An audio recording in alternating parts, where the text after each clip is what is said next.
Evening to you all.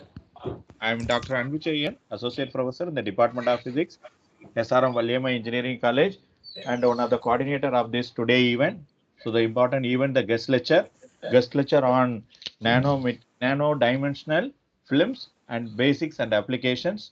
I welcome our principal, beloved principal and vice principal sir, and head of the department physics and head of the various departments and faculty members of our college and also from other colleges and student of our college and also other college students and research scholars of various institution and also in our institution. I welcome you all. And today the guest speaker is, I welcome the speaker, Dr. Paul Joseph, Assistant Professor, Department of Physics, National Institute of Technology, Warangal, Telangana. And our speaker is the area of nanomaterial. So the uh, is doing research in the field of dilute magnetic material, specific area of interest, transporting conducting oxide thin film, electrochromic thin film, electro dye-sensitized solar cell, polymer solar cell, and fabrication of thin film using PLD and thermal technique, device fabrication using raised film. And uh, our speaker today's speaker, he did UG from St. Joseph College of Arts and Science, Kadalur, completed PG from Loyola College, Chennai, and completed MPhil PhD from University of Madras, and also sir did a B.Ed from the College of Education, Saidapeta, Chennai. And also he did a postdoctoral from National University of Taiwan, and he is a member of professional societies, various societies, Material Research Society of India, Magnetic Society of India, life member, and IEEE, Indian Physics Association. And now presently, Sir is guiding the research scholars and also completed the project. One project is completed, one project is going on around the sanctioned amount of 26 lakhs. And so our speaker is the area of interest is nanotechnology. Definitely, you can have this type of speaker for updating the knowledge of nanotechnology. Nowadays, you know the importance of nanotechnology. So we are the Department of Physics regularly arranging this type of seminar, sir. For this is the second seminar for this semester. In our department, 10 faculty member and 5 faculty members are PhD, and 3 faculty members are now doing PhD in affiliated to Anna University and University of Madras. And so our regularly we are arranging the seminar semester for every semester 5 guest lectures, sir, every year. And this is the second guest lecture, sir. So I welcome the speaker. Now I hand over the session to the speaker. Before hand over the session, I request all the participants to mute your mic. And if we have now the speaker is presenting the topic about the nano-dimensional material. You know the nanotechnology is important nowadays to design characterization of the material at the nanoscale. So what is the quantum effect on the nanoscale? We will discuss all this information in this guest lecture. And if you have any doubt, any queries, you can discuss with our speaker after the completion of this lecture. Now, I heartily welcome our today's speaker, Dr. Paul Joseph, sir, Assistant Professor, Department of Physics, NIT Warangal. Thank you, all the participants, sir. Thank you, sir. Now the session hand over. Yes. So thank you very much for your nice introduction. And also I thank the organizers for giving me this opportunity. Also I thank all the participants for sparing their time to listen to my lecture. So I have shared my screen, sir. Is it visible, sir? Yeah, visible, yes, sir. Yeah, yes, visible, sir. Visible so, and audible, sir. Visible and right. audible. Right, sir. Thank you. So now let us start the lecture.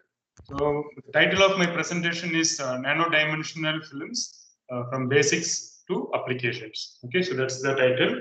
So the reason for choosing this particular title is because sir requested to discuss on nanomaterials. So I thought that instead of going for nano powders, which is very common, and also you find it in many of the textbooks, even in the curriculum of several of the institutions. So whereas nano-dimensional films, which are also having a dimension of the order of a few 10 to few hundreds of nanometers, and what is the mechanism behind the formation of these films, and how to characterize these films are not that much dealt in detail in several of the curriculum in Indian context, and also several of the gadgets which we are using in our day-to-day life has a lot number of relevance to these thin films. Okay, so in the due course of this lecture, you'll try to understand that one, and I'll try to scale down the lecture wherever it's possible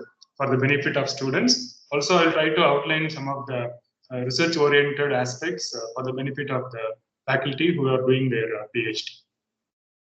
So the outline of my talk is like this. First, I will give an introduction, something like an overview of a nano dimension. First, I will deal with what is a thin films, and then in between, I will also give an overview of a nano dimension, where it is appearing, and what is the limit for this thin film. And next, I will go for basics of thin film. So how is it formed, and then how we can characterize some of the basic characterization which is necessary to characterize the quality of the film.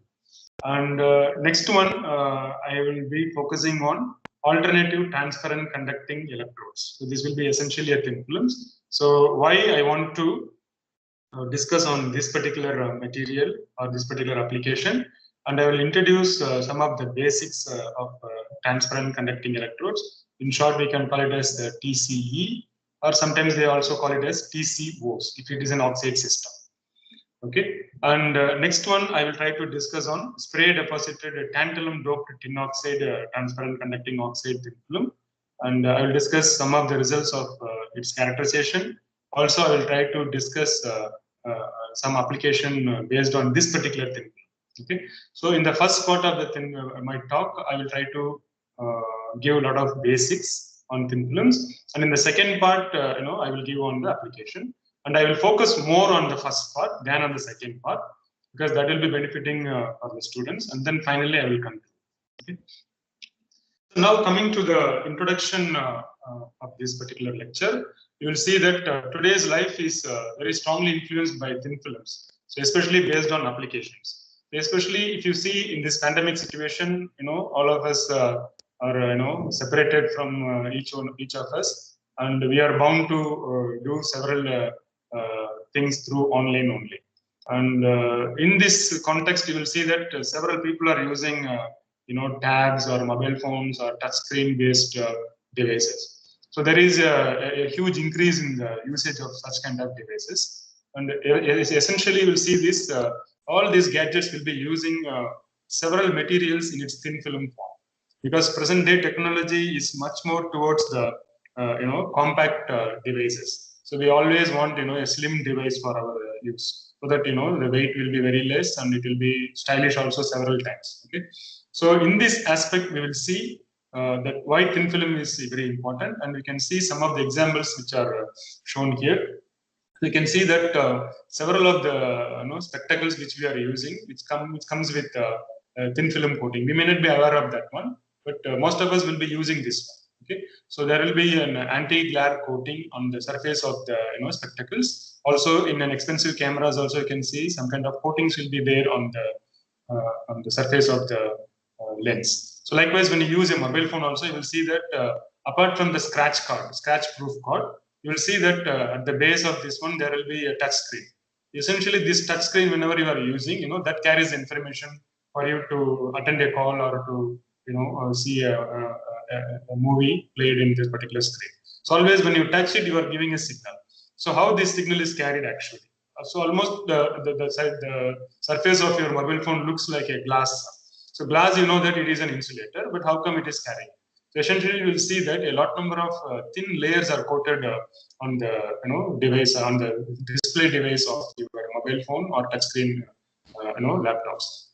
So likewise, when you come to OLEDs, also you have a lot of transparent conducting electrode thin films are used up.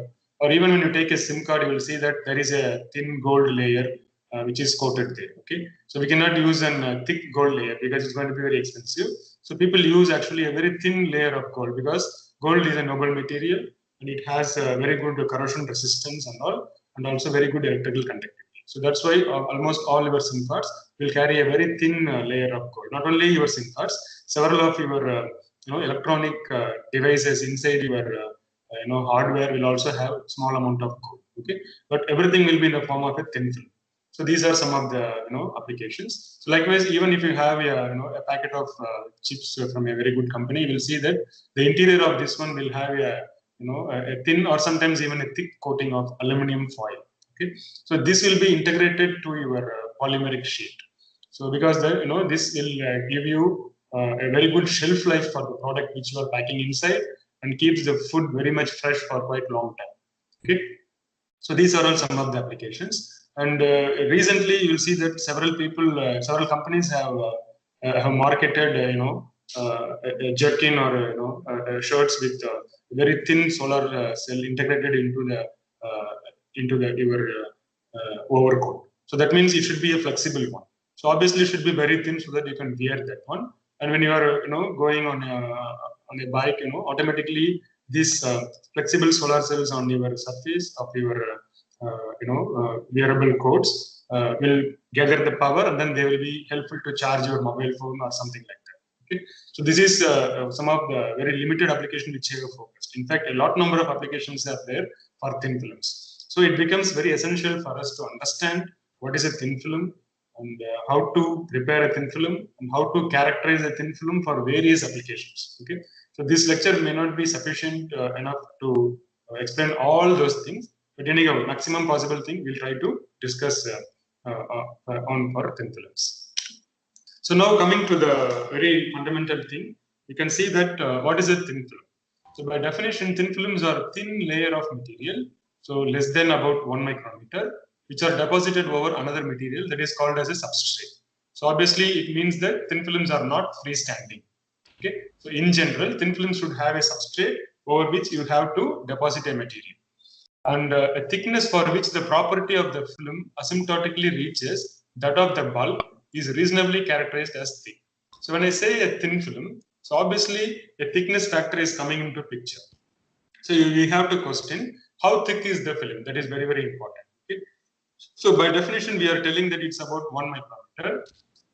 But for depending upon application and material, you will see that the definition may actually change, or the application may change, starting from few tens of nanometer up to even few hundreds of nanometer. So that is the limit.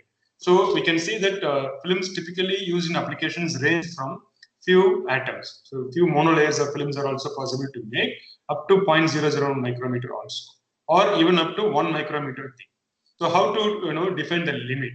So it means that any film which is made in a nano-dimensional form of the order of 10 power minus 9 nanometer, okay, its property should be very much different from that of the bulk. So that limit below the thickness which your property of a material changes from its bulk counterpart, will be called as a thin film limit.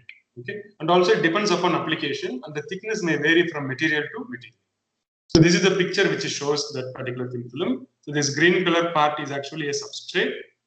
It may be a glass or it may be a polymeric sheet kind of things. Okay, it depends upon application. And then on the top, you are going to have a red color region, which is called as a thin film. So essentially, your thin film will be a two-dimensional material. Okay, so which means that you will have an X and Y, which will have a larger area. And essentially, when you come to your thickness of the film, it will be very, very low. So that's why we are not going to consider this thickness of this film very explicitly. So it's called as a two-dimensional material, because the thickness most of the time will be very, very, very thin, and its property will be different from the bulk counterpart. So that's why we call it as a two-dimensional material. So if you see that this film, this picture which shows you the comparison, say for example, 1 millimeter is called as a sheet or plate. When it comes to 10 micrometer, we can call it as a thick film. And then around 10,000 angstrom or 1 micron, we can call it as a foil. Okay, so we can call it as a foil. Foil means it's easily, you can handle it very easily. And up to this point, you don't need any substrate for the material to be stable. So you can roll it, you can handle it easily. But below this limit of 1 micrometer, except for graphene, graphene is a special case. Okay, graphene can be an isolated thin film without a substrate also. But to put it into application, obviously you need a substrate so that you can handle it and you can preserve it properly. But below this 1 micrometer limit, you will see that, say, if it is 1,000 angstrom or 100 angstrom or even 10 angstrom, it cannot be a freestanding material. It always needs the support of a material which is called as a substrate. Okay, so this is the definition of thin film. And what are the applications? I mean, what are the advantages of a thin film? Thin films are very much compact. They have better performance, better reliability, relatively low cost of production. Depending upon the material, it will be there. Okay, so this has to be understood in terms of application. For example, in your SIM card, I cannot have a 2 mm thick gold. That means your SIM card becomes expensive, and people will try to pickpocket your SIM card also.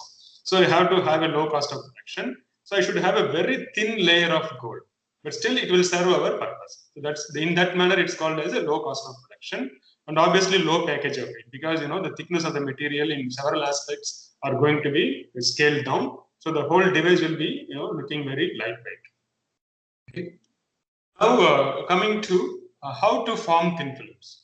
Okay. So can I melt it and cast it, or I should make it into a layer by layer? So several questions will come into our mind how we can make a thin film. Okay. So there are 3 basic steps to form a thin film by physical vapor deposition called as PVD or chemical vapor deposition called as CVD. So the very fundamental thing is you have to create the material in vapor form, and then you have to transport the material from the source towards the substrate, and then the film has to grow. Okay, so why we have to create the material in the sense we will have a bulk material in our hand, so we have to create a vapors by heating this particular material, and these vapors will be created, and these vapors has to be reformed onto a substrate to a thickness up to which we need for our application. So that's why we have to create a vapor, transport it effectively towards a substrate, it may be a glass or something like that, and then try to grow with a particular thickness and also a particular property of your interest. And then this film has to grow onto the substrate. So these 3 things are the fundamental. Creation of the material in vapor form. It can be a chemical method or a physical method, whatever it is. And then you have to effectively transport that particular created vapors to the substrate, and then you have to reform that particular material onto the substrate. So some of the steps which are shown here are for film formation. First one is arrival of a single atom, because the moment when I evaporate it, immediately my surface will not be covered to form a thin film. That will not happen. So it grows slowly. So initially when I evaporate the species and the atoms will be coming to the substrate, you will see that onto the substrate only few atoms will be sitting here and there. Okay, and there won't be a continuity between one atom or set of molecules there. So there will be substrates visible there. So this yellow color thing is actually a substrate, and this is actually the atom which is coming there, atom or molecule, whatever it is. Okay, so now this will be growing into a doublet. They will merge with each other with more number of incoming atoms or molecules. At the same time, the substrate has to be heated. Most of the time, the substrate will be given a temperature called as a substrate temperature.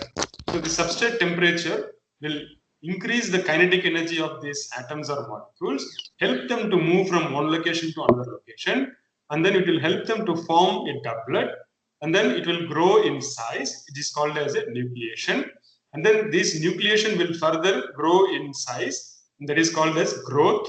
And these islands, independent islands which are grown here, will try to merge with each other. That is called as coalescence, or merging with each other. Several of such islands will be merging with each other, and with respect to time, after say half an hour or 1 hour, you will see that the entire yellow colored substrate will be covered with this orange color material as a 2-dimensional layer. Okay, so this is called as surface coverage. If you have some uncoated area here, and then these things are called as pinholes. If you have an yellow color here, for example, okay, that is called as a pinhole. That means your film is not of good quality. Some exposed substrates, uncoated area are going to be seen. This is the fundamental steps in formation of thin film. Then coming to the atomistic processes which can happen during thin film growth. So when I am going to use a physical vapor deposition method or a chemical vapor deposition method, the moment I evaporate, there is no guarantee that these evaporated species should go and sit on the substrate. No guarantee. Because depending upon the distance and depending upon the kinetic energy of the vapors which are coming, several processes can happen in this system. Say, for example, you can have an adsorbed species. The species which is evaporated may just sit on the substrate without a chemical bonding or a proper physical bonding to the substrate. Or it can simply condense into small particles like a globules. That's called as condensation. Or if the temperature of your substrate is very high, you will see that the species which is settling on your substrate sees a higher temperature. Once again, it can re-evaporate out of the system. Or if it has a stable conditions or an optimal conditions, you will see that these adsorbed species will nucleate with each other and then they can try to grow. Or otherwise, you will see that this deposited material can penetrate into your substrate, or sometimes after a particular growth of your material, you will see that the substrate species can also penetrate into your thin film. So this is called as interdiffusion. So all these phenomena can happen during the formation of a thin film. So some may be beneficial, some may not be beneficial. So we have to see which are all beneficial for making a film formation. So as long as adsorption is concerned, it may not be that much beneficial process, because once adsorption is going to happen in a bigger way, you will see that it will not be having a proper bonding. It looks like a film. Later, when you wipe it off, it comes out of the substrate. So condensation, to some extent, it is okay. Re-evaporation, definitely not necessary. And interdiffusion is also most of the time not necessary unless you want to dope it into the substrate. Okay, that is not necessary. So most of the time you will see that a kind of diffusion along the surface, okay, and then a kind of nucleation and then further growth is actually necessary to have a film of sufficient thickness for our application. Okay, so when you are going to adapt a particular technique like PVD or CVD, you have to understand what is the principle behind that particular technique. And then you have to see what are all the atomic processes that will happen dominantly, and you have to adjust your substrate temperature, distance, and the evaporation rate, all those things, such that your nucleation should be dominated, re-evaporation and all should be minimized. Okay, you have to fix the substrate temperature accordingly. So now coming to the cross-sectional view of thin film formation, there may be different kinds of thin film formation stages. So we are just we are seeing here the cross section of the film. So you can see here initial stages when you are having a nucleation. This is the substrate. Okay, the striped line is the substrate. You will see that these are all the species which are coming to the substrate. So now if you see here, there are a lot of gaps in between the molecules or atoms here. That means it is just in the process of facing the surface of the substrate. So just nucleation takes place here. You are seeing that several of the atoms are forming small islands or group. Okay, and some places are not even covered. Now only the atoms or molecules are coming towards your substrate. Okay, so after coming here, it forms a nucleation, and with respect to more amount of species coming into the substrate, you will see that they grow in size, and then that is called as island growth. You see here, one bigger island is seen here, and much more islands are also seen here. And you can see that still there are some places which are not even covered by the species which you want to grow onto the substrate. So then the first part is called as coalescence. Once you keep on growing, you keep on depositing the material, you will see that these particular islands are trying to merge with each other. That's called as coalescence stage 1. And still there are some gaps are between the islands. And with respect to more time and more incoming flux of the evaporated species, you will see that this is called as coalescence stage 2. So here you will see that these islands are growing in much more bigger size, and almost they are covering the surface of the substrate. But still you are seeing some small gaps between the islands here. So it looks like a channel in the cross-sectional view. So it's called as a channel growth. Okay. And still with further deposition of the species, you will see that these channels will also be filled up with the material of your interest. and finally you are having a film grown onto the substrate. Okay, so this is actually called as a thickness T of your particular thin film. Okay, so now what we can do is we can classify the growth of this thin film into three major types. So first one is called as island growth mode, or it's also called as Walmer-Weber growth mode. So here in Walmer-Weber growth mode, you will see that you are going to have formation of islands here. Okay, formation of islands will be there. So it will form individual islands. These individual islands will grow in size and merge with each other. Okay, that is called as island growth mode or Walmer-Weber. And next one is layer by layer growth mode or Frank-Vander-Merwe growth mode. Here you will see that the films is grown as a layer by layer fashion.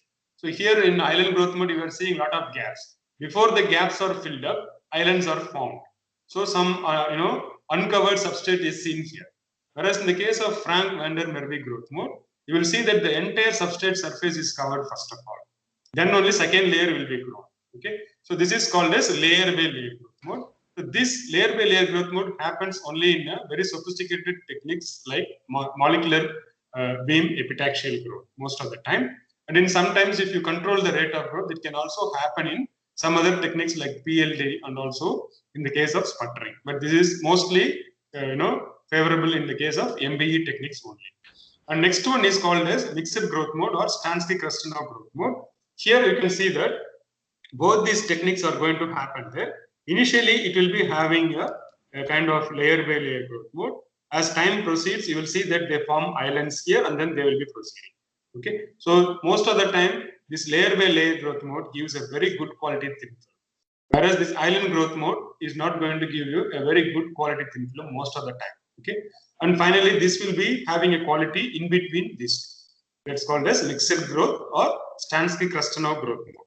Okay, so this is about the growth mode. So you have to see. Again, remember that when I just take an MBE, automatically layer by layer growth mode will not happen.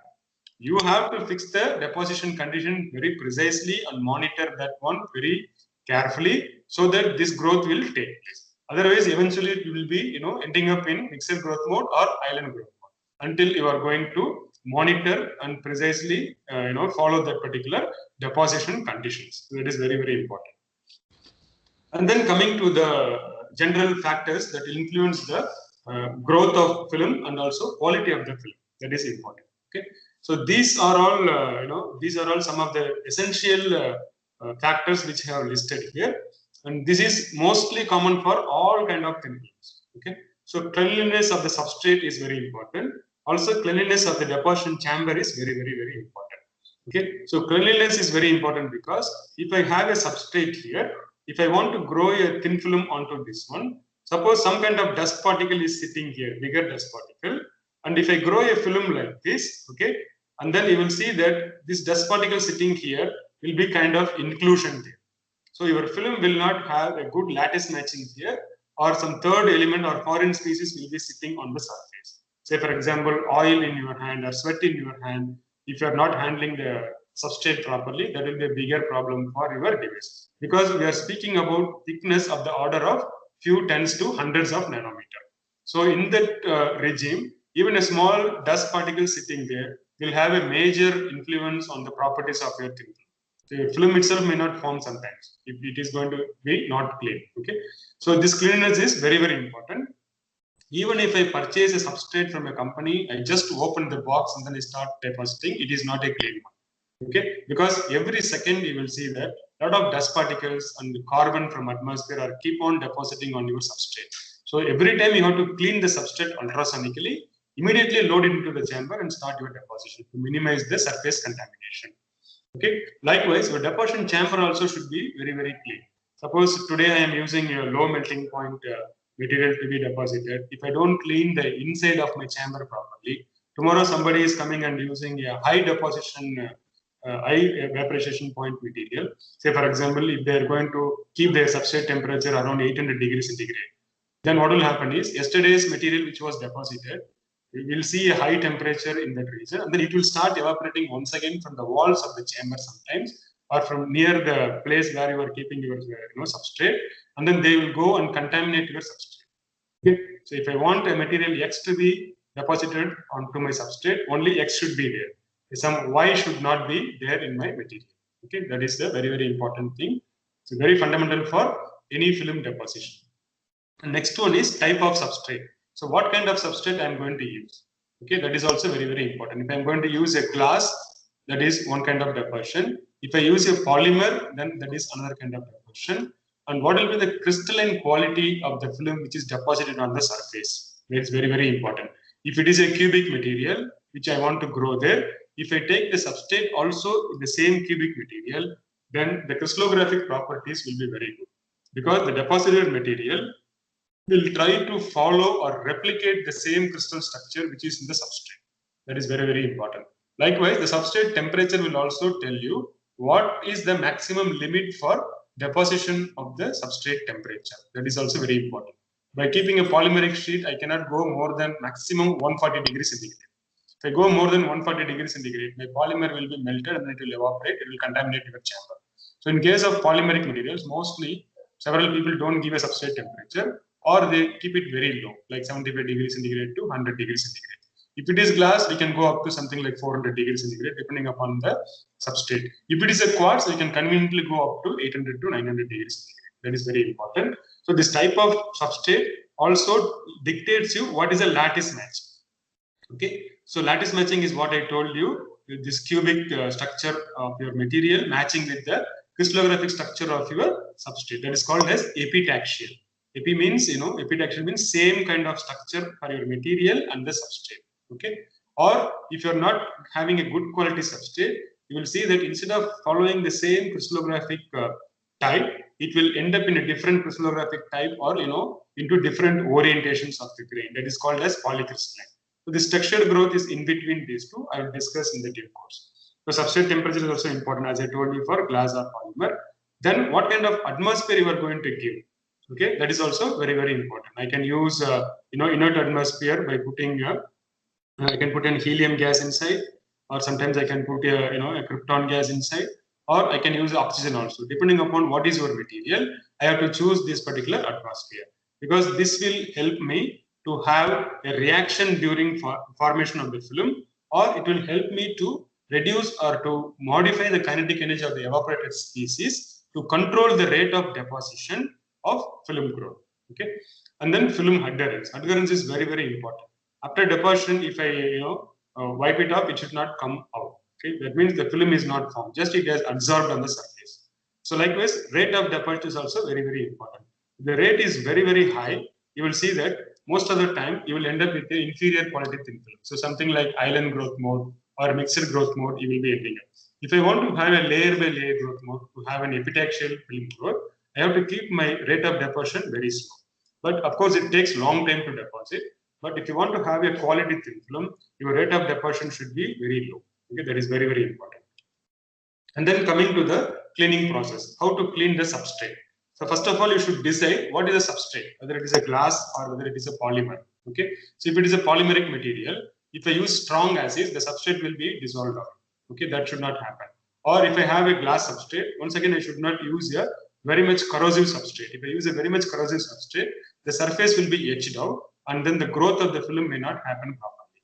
So the substrate cleaning is not universal.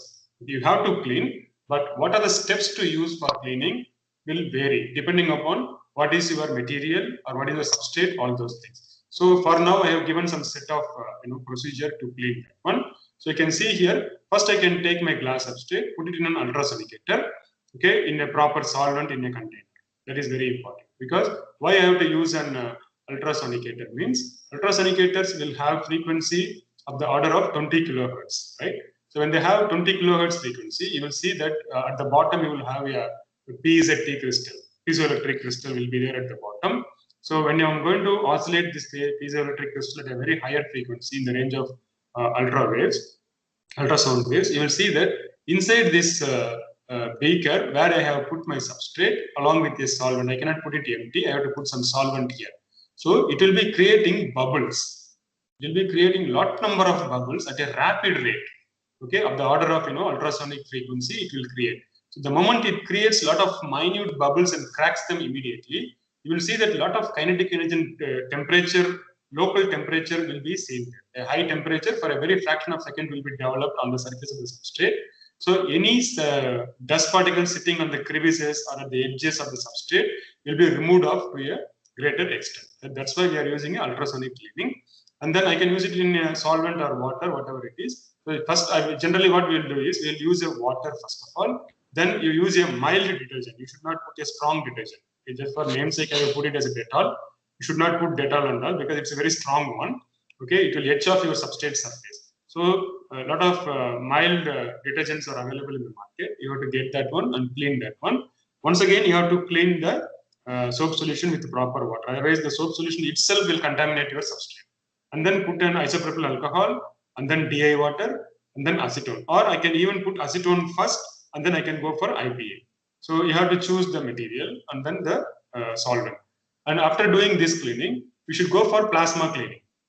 So in plasma cleaning also, you will have a gaseous medium with positive and negative charges, and it will also clean the surface of your substrate effectively. I can do an ex-situ cleaning with plasma, or I can load this substrate, clean the substrate inside a chamber. Inside the chamber also several times, some plasma setup will be there. There I can pass a gas like nitrogen or oxygen depending upon my necessity. I can apply a potential difference between two electrodes, and then you will see that these nitrogen and oxygen will have a gas discharge that will have a lot of positive and negative charges. They will be helping to clean the surface of my substrate. Okay, so this is a general substrate cleaning procedure. So once you have cleaned the substrate, assume that you have coated a film. Now we have to characterize the quality of the film. That is very important. So when you try to characterize the quality of the film, first one is tape test, whether the adherence is good or not. How to know that adherence is good or not? Okay, so what I can do is the simplest one is tape test. What you can do is you can take a scotch tape, white color tape, paste it on the coated area, remove it off. Suppose if the coating is coming off, so this is the coating, the edge is broken and it comes off with the tape, that means generally the adherence is not very good. Okay, so again, this is a qualitative test only. You can make it semi-quantitative. What we can do is you can take a diamond tip pen, and then you can make some lines, horizontal and vertical lines onto the film surface. This is just to test the film quality.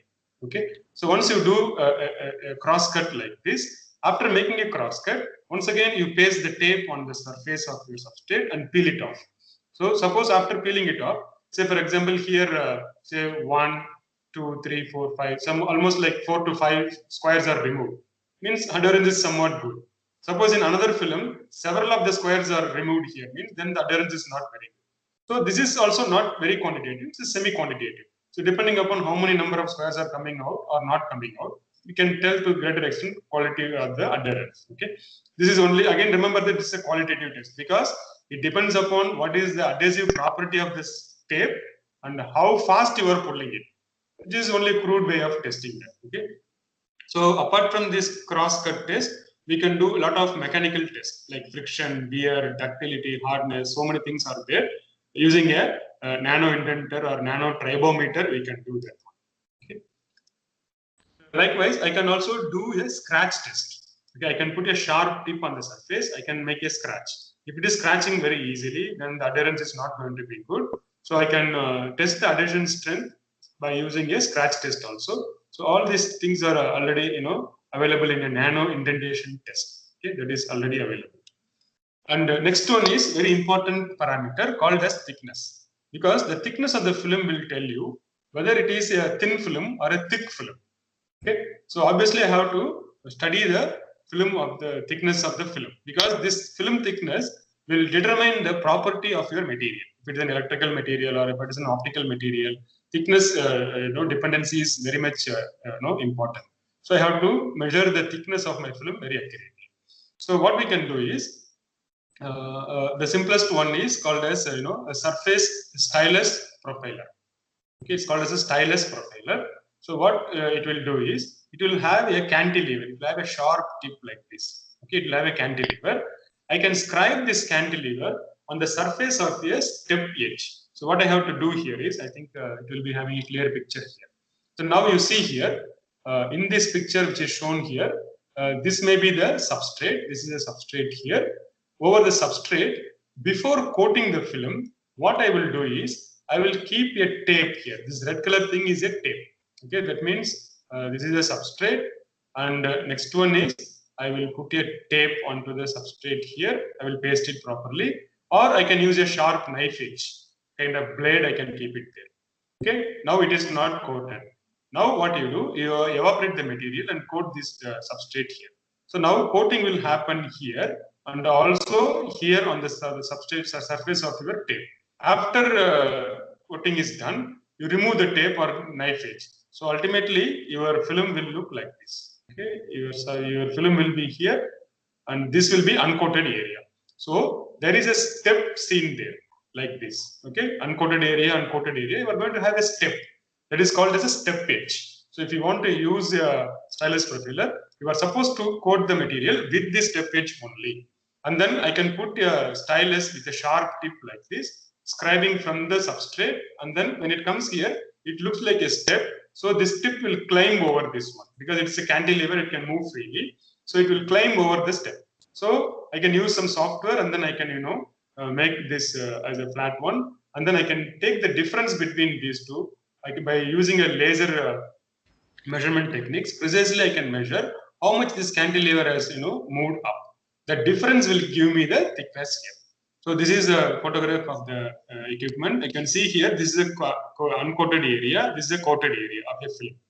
Okay, so after you scribe this one from here, it climbs there, and that is what is shown here as a step here. Okay, this is what is shown as a step here. So this part is actually the film thickness. So here I have measured it to be around 96 nanometer. So this is for a yttrium barium copper oxide sample. So this is what is there. You can see some spikes here. So these spikes are noise sometimes. Suppose if your surface is not clean, say you stored the sample for quite a long time, some small particles or paper particles of your tissue paper, something may be sitting there. So you have to clean surface first before making the measurement. You can use a inert gas atmosphere, clean the surface, then do it, so that you can you can omit these kind of avoid this kind of artifacts there. So this is basically the step edge. So that will give you the film thickness. And remember that because I'm scribing with a sharp tip, this may not be suitable for a soft material because it will go damage the material itself and you cannot estimate the accurate thickness. So the stylus profiler is suitable for hard materials, not for biological and very soft materials. Okay. Then coming to the X-ray diffraction, you assume that you measured the thickness. Now we have to study the crystalline quality of my material. So how to do the crystalline quality? Obviously, you know that you can use a X-ray diffraction using Bragg's law. So 2d sin theta will be equal to n times lambda, and you will assume the material as a a periodic lattice. If you have a periodic lattice like this, and then an incoming X-ray radiation after reflected back will have a periodic interference pattern. It will have a maxima and minima, and that is what is shown here. So as an example, I am showing it for nickel oxide. Okay, nickel oxide is a cubic system. So this is a standard database. So for any material which people are identifying, they will be depositing that one with a database called as JCPDS, Joint Committee on Powder Diffraction Standards. Okay, so this is the one. You can see that number is given there. This is a unique number for this particular material. Okay, so later if somebody is proving this is wrong, again it will come with another number. Okay, so now here in this number from this polycrystalline material, you see that some of the peaks are there. The blue color lines are actually the maxima, diffraction maxima. All other here are actually minima. So this is the line, position and intensity which I am supposed to compare with my film. So if I make a thin film, not necessarily the same diffraction lines which is seen in the diffraction pattern of a powder material should match.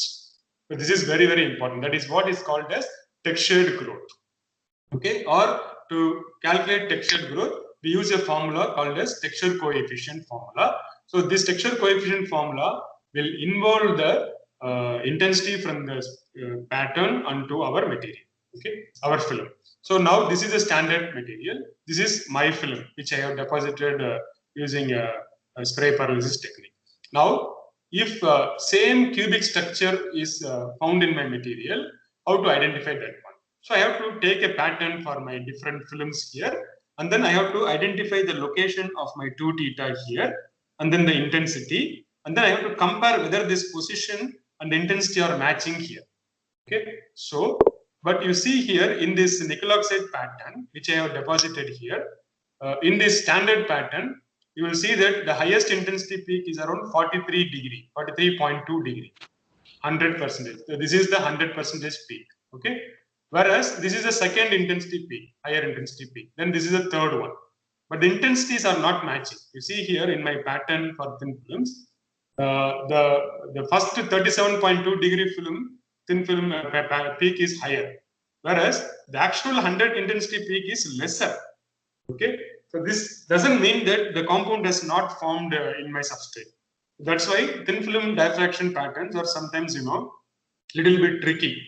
What will happen here is, if I have a diffraction pattern, say for example, if I have particles sitting in all possible orientations, HKL planes, then when I do a diffraction pattern, this kind of pattern will come. But because of the growth procedure which is happening in this material, you will see that all the particles will not have a random orientation. They have some kind of preferred orientation in only one direction or two direction only. They may be sitting like this uniformly.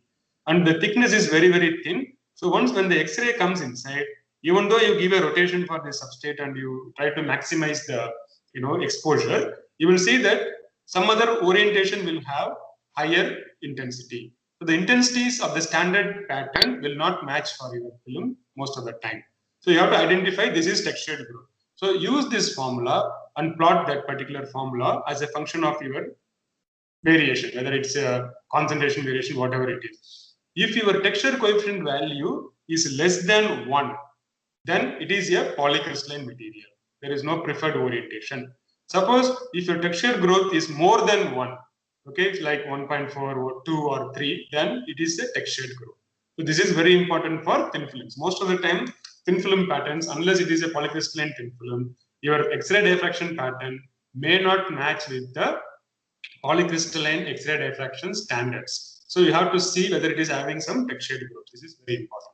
And next one is sheet resistance. Okay, so we can measure the sheet resistance by this 4 probe, and then I can calculate what is the sheet resistance for my material. Why I am telling this one is, for a bulk material like a piece of copper which is very thick, I can use my formula as rho equals to RA by L. So R is the resistance, A is the area, L is the thickness, okay, or T, whatever it is. Okay, that will give me my rho. So if I take a linear 4 probe, what I will do, I will apply a current between the probes 1 and 4 and measure the voltage drop between the probes 2 and 4 on the surface of my copper. Okay, suppose this copper is, say for example, 2 mm thickness. 2 mm thickness is very thick, you can handle it very easily. Okay, and the probe spacing will be around 1 mm. Most of the time it will be around 1 mm, right? So if it is 1 mm, you see that the material thickness is much larger than the probe spacing. So it will have a different current path. Whereas in the case of thin films, we are dealing with a very, very thin film. Okay, substrate, the film will be of the order of say 100 nanometer. Okay, so 1 nanometer is 10 power minus 9 meter. Okay, so whereas the probe spacing which you are keeping to measure the resistance and all will be 1 millimeter. So 1 millimeter is much, much, much larger compared to 100 nanometer. In this case, you will see that the standard formula for measuring the sheet resistance or the resistivity will not be valid, because the current path taken in this particular case will be very different. So what I am supposed to do is I have to apply some correction factor. Those correction factors are given here depending upon the probe combination. So my sheet resistance will be having a formula F into V by I. So V is the voltage drop, I is the current. So generally in measurement, we will apply the current which is known, 1 milliampere, 2 milliampere. We are going to apply the current by using a source meter. So we know. We measure the voltage drop. So if you make V by I, you should get a resistance. But because of the current flowing in a different path for a very thin film, I have to apply a correction factor. Some theories are there. So based on that, they are given some correction factors here. Give this correction factor here and then calculate my sheet resistance. You remember the word, you see that I am not telling resistance. I am telling sheet resistance because it is a thin film. So always you have to tell it is a sheet resistance. You know that the resistance for the unit for resistance is ohm, whereas here the sheet resistance is ohm per square. So most of the time it is given as ohm per square like this. Square in the sense for a square area. It can be 1 centimeter square, 2 centimeter square, 5 centimeter square like that. Okay, that's a notation here. So the resistivity will be your sheet resistance into thickness. You see that this formula is also changing here. So it's not a conventional material because the thickness is very small, of the order of dimensions of nanometer. You will see that the probe spacing is much larger. So the sheet resistance will be Rs into T. T is the film thickness, Rs is the sheet resistance. Okay, so this is very important. Then coming to the electromagnetic radiation. Okay, so up to this it is basics of thin film. Now I will little bit speed up and then I will tell you what is a transparent conducting electrode, and then I will give some of the results of my tantalum doped epoxy. So you know that this is a familiar picture showing the visible radiation. So you will see that metals are all opaque. Copper, gold are all opaque because electromagnetic radiation cannot pass through this particular metal. They get just reflected off this particular metal because electrons are more in the case of your metals. So free carrier absorption will be there. All your incident electromagnetic radiation will be absorbed by the free carriers.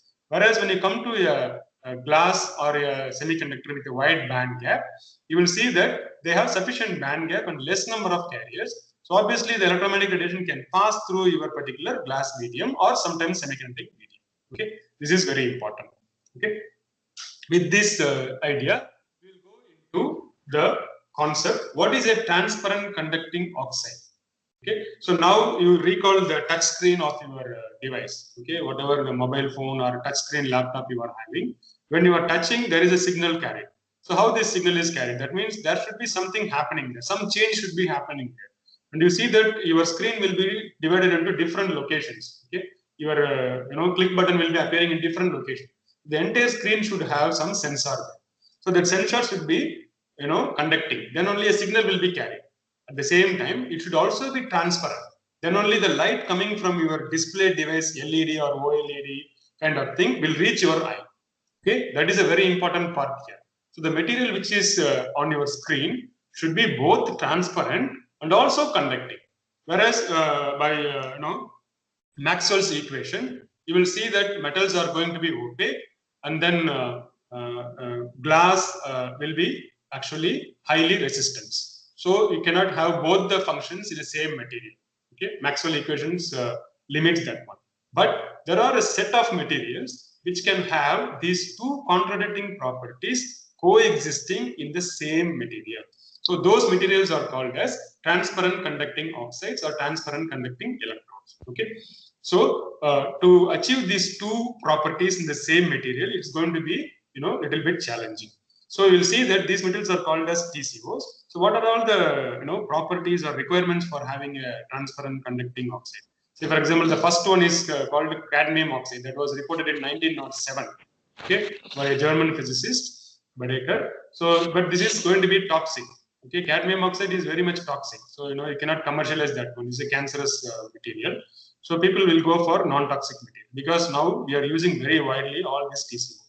So when you see the resistivity, will have will be of the order of 10 power minus 3 centimeter or less. Transmittance should be more than 80%. Otherwise, your display will not be very bright. And carrier concentration for conductivity should be of the order of 10 power 20 per centimeter cube. That means it should be almost like a metal. Okay, metals have this much carrier concentration, but they are not transparent. Whereas your glass material will have high transparency, but their carrier concentration is very, very, very, very low. Okay, that is the problem here. So we should look for a material which should have a very wide band gap so that I can improve the transparency. Also, I should have a higher conductivity. Now, let us see a classification of applications. Say, for example, if you want to use these transparent conducting oxides or electrodes for solar cell application, where there is a power trapping from the incident photons, I should have very low sheet resistance. So it will be of the order of 5 ohm per square. Or if I want to use it on a OLED, like OLED TVs and all, I should have around 200 to 100 ohm per square, depending upon the manufacturer.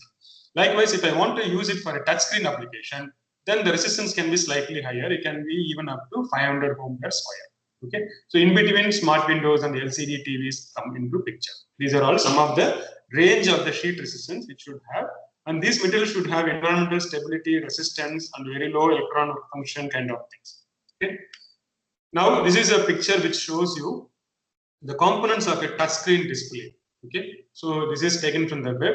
So you can see here the touchscreens are of two types. So one can be resistive switching. Okay. Resistive switching type. Another can be capacitive switching. Okay. Capacitance based. Okay. So if it is a resistive switching, you can see here, one electrode will be at the bottom, one electrode will be at the top. So when you press it with a small amount of space, when you touch it, you will see that this electrode should go and touch the bottom electrode at that location, and then an electrical impulse conductivity will be taken to the processor. This is called as resistive switching. Most of the time, you will see that resistive switching is not that much widely used, because sometimes you have to apply a huge pressure and electrical conductivity has to go there. So that is not that much convenient. Whereas when you come for a capacitive switching, you can recall a capacitor, you will have two parallel electrodes, okay, with an insulator or a dielectric medium in between these two. So these capacitance of a material, of a capacitance, depends upon the distance d between the electrodes. So what we can do is, we can make a capacitive, touchscreen device where the bottom electrode and the top electrode conducting electrode will have a small amount of gap. So when you touch it, you will see that a small, variation in the distance will happen. This capacitance variation is enough to give a signal for your processor. So that gives a on signal or off signal. So your processor will be happening there. So this capacitive switching is what is most of the time used in your mobile phone touch screens. Okay. So obviously, one of the bottom electrode at least should be conducting. And below this one only, you are having all your LEDs. So light coming from your LED has to pass through several of these layers. Say it's an LED or LCD, whatever it is. So from here, light will be originated. It will tell to play the movie. The processor will tell to play the movie. So accordingly, current will be supplied to this LCD. And this LCD will be emitting light accordingly, blue, green, or yellow, whatever it is. And that light has to pass through several things, and then it has to reach your eye here. Okay. So that means all these layers should be very thin. Otherwise, absorption will be there. So your touch screen should be very much, very much stubborn, and also it should be highly transparent, and one of the layers should be highly conductive. So this is the challenge here. So you can see here, apart from this LCD, you will have other electronic components below this one. But you will see this layer screen itself is having several layers there. Okay. So this is the importance of your thin film and also the transparent conducting electrode. Now let us see what is the material generally people use in your touch screens. So that is called as indium tin oxide. It's shortly called as ITO. So it will have 90% of In2O3 indium oxide and then 10% of tin oxide. So this alloy will be useful to create a transparent conducting oxide. So this is one of the best available material on the earth. Okay, so all your mobile phone touch screens will be having this indium tin oxide. Okay, it's a transparent layer, and at the same time it is highly conducting. Okay, so this material, what is the problem with this material is, it is only available around 8 to 10% in the Earth's crust, and already we started using several of the deposits here. And again, this indium is not available in all the countries, only available in some specific countries. So obviously, it becomes very expensive here. Okay, so you can see here, not only that one, the problem here is recycling is the biggest problem. Okay, if you make a very thin nanometer sized coating onto your glass substrate, after your mobile phone is gone bad, if you throw it away, there is no means to collect it and remove this indium. People collect these mobile phones and then they go for the gold and other things. Okay, but not for indium. Indium recycling is very, very, very, very limited, especially from display devices, because the adherence of indium tin oxide is very, very strong. So removing from the surface and doing chemical treatment and retrieving indium separately is going to be an expensive business. Okay, so people always go for some other alternate material to this indium tin oxide. So if you see this particular slides shown here, you see here mostly it is used for touchscreen related applications only. IT was used for touchscreen applications, and the need for touchscreen application, some 10 decades before was very, very less. Whereas in 2021, you see that the need is very high, and obviously the usage is very, very high, especially in this pandemic situation. Everybody is buying a mobile phone or a touchscreen display. So what happens here is, you see in 2017 also, ITO was used very dominantly. 2018 also, ITO was used very dominantly. Okay, this is a prediction only. And 2026 and 2027, you see that this blue color is alternate materials. Okay, because we cannot go on use ITO. After some, 1 or 2 decades, totally indium will be used off. We don't have indium in here. That is the biggest problem. So what I have to do is I have to go for some alternate material to minimize the usage of ITO, okay, or to supplement the usage of ITO so that you can balance it and you can prolong it for some more time, or you can find some suitable alternatives. That is an important thing. Okay, so in 2026, 2027, you can see that almost nearly 30 to 40% of usage will be from alternate materials. So this is a very important point here you have to understand. Okay. Likewise, this is also another picture which shows which are all the places where indium is used. Say, for example, alloys, batteries, thermal materials, photovoltaics, soldering material. All these things you will use, indium. But you see the major part, 56% is used for only flat panel displays. And obviously, this number will be increasing now, especially in this pandemic situation. Okay. Whereas you see this material forecast here, how much is the tons of indium, supply and demand here. You see that this red color or pink color is demand, and what is the supply? In 2010, supply was more than demand. You see the prediction in 2020. You see that the demand is more than the supply. I think this data has to be revised because now in this pandemic situation, nobody expected this one. Obviously, this may be much more than the supply. And in forthcoming years, you will see that this demand will be very high, supply will be very, very low. So obviously, we are forced to look for alternate materials. So what are all the alternate materials which are available, in the literature? You see that there are too many materials are available here. I'm not going to touch all the things. Let me tell you only one material here: tin oxide. Okay, tin oxide is very cheap material, and it is an N-type material most of the time. And you have different dopants using which I can put into tin oxide. Okay, so if I have tin and oxygen here, I can substitute some part of tin with antimony or niobium or tantalum. So this niobium tantalum, which I'm going to dope into tin side, will give free carriers, electrons to the system. So already SnO2 is a wide band gap semiconductor. So transparency is not a problem in tin oxide. Only thing is conductivity is a problem. So to improve the conductivity, what we can do is we can put some donors into the material. Like in the case of silicon, you are doping with donor elements. I can put some donors. So antimony, tantalum, niobium are actually donors into my tin oxide material. Okay. So now let me see how we can deposit the film. So there are several techniques. As I told you, physical rapid deposition, chemical rapid deposition, too many techniques are there. But I won't be touching all these things. I will take only one chemical method here, spray pyrolysis. Okay, so using this method, we have made some thin film. So you can see here, this spray pyrolysis shows you a mechanism here. So I will skip this mechanism for want of time. I will explain directly how it is done. Okay, so you can see here, say for example, if you take a perfume bottle, the simplest one is perfume bottle. You know that you use different kinds of perfume. When you press the perfume, you will see that a lot of advertisements are coming, fog is happening, kind of things. So that means you will see that very fine aerosols will be emitted from your perfume bottle, aerosols. So aerosols are a kind of mixture of gas and fine particles. So whatever material you are going to come out as an aerosol, this is a very, very fine, small droplets. What you do, you put a heated substrate here. You put a heater here, put a glass piece there at a high temperature, say for example, say 300 degrees centigrade, say for example. You use a perfume bottle, take your tin chloride, SnCl2, say for example. You spray it. So along with the air molecules, your SnCl2 will be sprayed onto this one. The moment it is a very, very fine droplets, you will see that this temperature will disintegrate this chemical and then it forms SnO2. That's called as pyrolysis. Pyro means temperature. So when it pyrolysis, you will see that this tin chloride will be, disintegrated. Chlorine will be removed as a gas. It goes outside, and then tin along with air or oxygen in the air will form SnO2 layer onto the substrate. This is the simplest spray pyrolysis which we can tell you. Okay, and people have done good work using simple sprayer itself and we published papers. Okay, but control will be very difficult. So we go for this spray pyrolysis unit. Same thing is shown here. We will have a solution here. I will have a double walled gun like this. This is a spray gun. So through the inner gun, I will put the solution.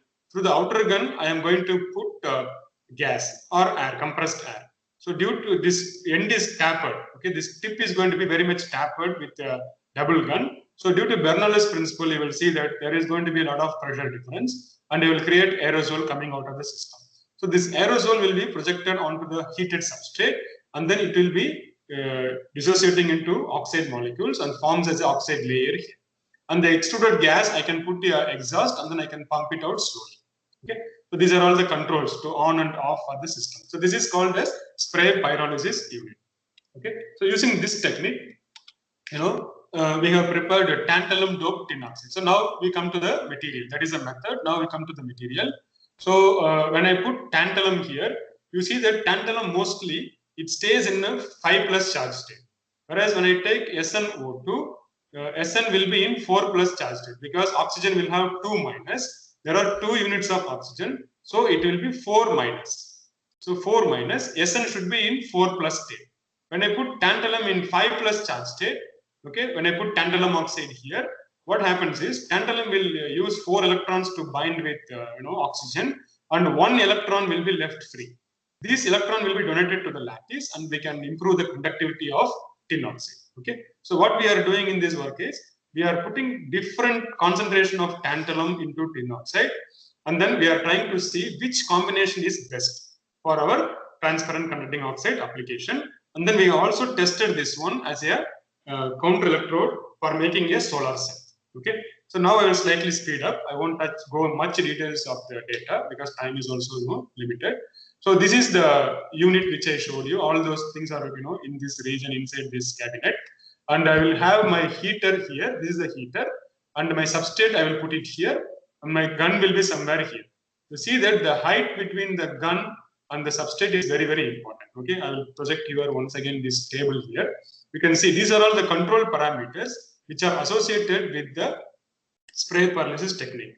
The starting material is important because it should have a low decomposition point, and solvent which you are putting is also very important. And then the substrate which you are using, substrate temperature, carrier gas, pressure of the gas at which you are using to create vapors or the aerosol of this particular solution. And then when I spray this solution along with the compressed gas here, you will see that this solution along with the compressed gas will cool this substrate. Say for example, when I keep 400 degrees centigrade, when I spray once, temperature will come to almost 325 degrees centigrade. So what I have to do is, I have to have an idea about the distance and the pressure and the cooling temperature and all. Because I have to spray this aerosol so that it should reach the temperature where its decomposition point should be satisfied. Okay, if the cooling is too much, if it goes to 200 degrees centigrade, nothing will happen because your tin chloride material needs nearly 300 degrees centigrade for decomposition and forming a film.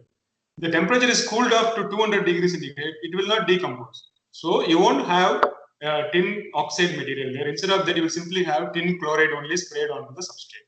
So this cooling effect has to be taken care. And not only that one, I cannot spray it continuously. If I spray continuously, what will happen?